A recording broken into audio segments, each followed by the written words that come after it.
કેશોદ તાલુકાના શેરગઢ ગામે 75માં પ્રજાસત્તાક પર્વની ઉજવણી શેરગઢ હાઈસ્કૂલમાં ગામની દરેક શાળાએ સંયુક્ત ઉજવણી ભારે ઉત્સાહપૂર્વક કરી હતી।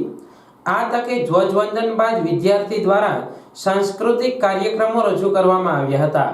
સરપંચ મોહિત દયાતરના સહયોગથી તેજસ્વી વિદ્યાર્થીઓને ઇનામ આપી સન્માનિત કરવામાં આવ્યા હતા। પ્રાસંગિક પ્રવચનમાં શિક્ષક અભય હિંગરાજીયાએ વિદ્યાર્થી માટે વિવિધ સરકારી સ્કીમ વિશે માહિતી આપી હતી।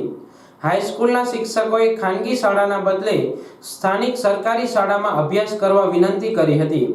આ કાર્યક્રમમાં સરપંચ મોહિત દયાધર, તાલુકા પંચાયત સદસ્ય, આગેવાનો અને ગ્રામજનો મોટી સંખ્યામાં ઉપસ્થિત રહ્યા હતા। આ પ્રસંગને સફળ બનાવવા શેરગઢના કેશવ કૃપા ગ્રુપના યુવાનો શિક્ષકોએ ભારે જહેમત ઉઠાવી હતી। તેમજ શૈલેષભાઈ દયાધરે શિવમ મંડપ સર્વિસ તરફથી ફ્રીમાં મંડપ ડોમની સેવા આપી હતી।